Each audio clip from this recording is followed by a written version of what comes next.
Dapat usog pa po yata sa pastor. Person. Kita na kasi. I-receive mo ang Panginoon bilang Panginoon tagapagligtas. Yes. Upon the confession of your faith, I now baptize you in the name of the Father, and of the Son, and of the Holy Spirit. Amen.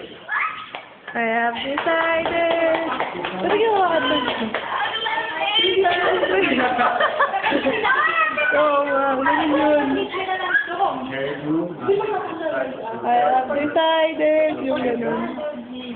I now baptize you in the name of the Father, and of the Son, and of the Holy Spirit.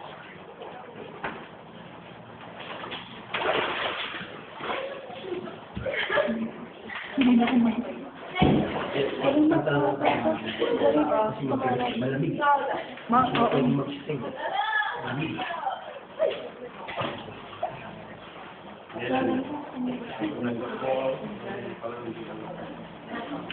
Upon the confession of your faith, and now thank you for the gift of Father, and of the Son, and of the Holy Spirit.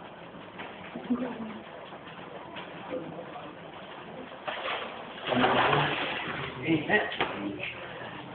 I have decided to follow Jesus.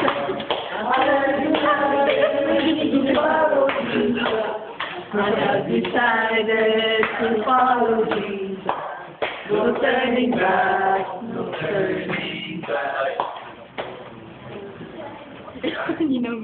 Now, upon the confession of your faith, and now baptize you in the name of the Father, and of the Son, and of the Holy Spirit.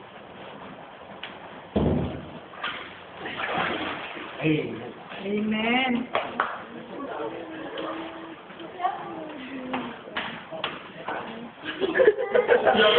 Kami po yung giniginaw para sa kanila.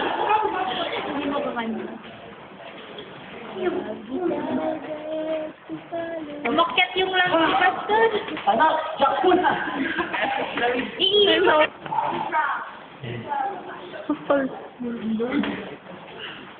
Five. Okay?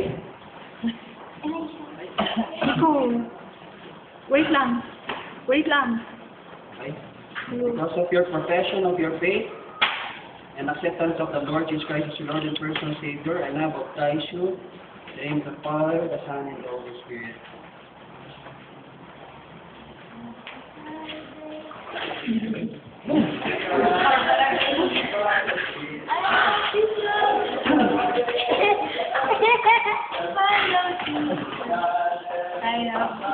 Naku, nakasando pa ito.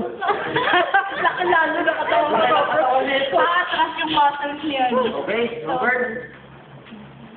Because of your profession of your faith, acceptance of the Lord Jesus Christ, your Lord and personal Savior, now baptize you in the name of the Father, the Son, and the Holy Spirit.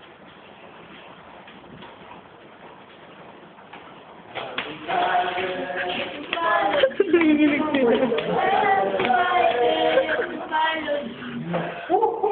Kaya yan.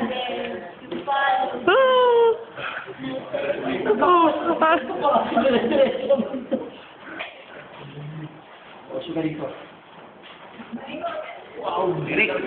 Alam ko na kayo na sila. Bot. Eric, because of your profession of your faith and acceptance of the Lord Jesus Christ, your Lord and personal Savior, now baptize you in the name of the Father, Son, and Holy Spirit. I have decided to follow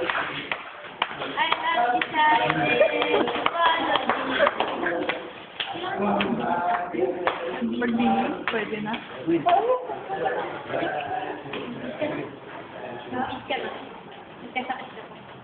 Erwin, because of your profession of your faith and acceptance of the Lord Jesus Christ as your Lord and personal Savior, now baptize you in the name of the Father, Son, and Holy Spirit.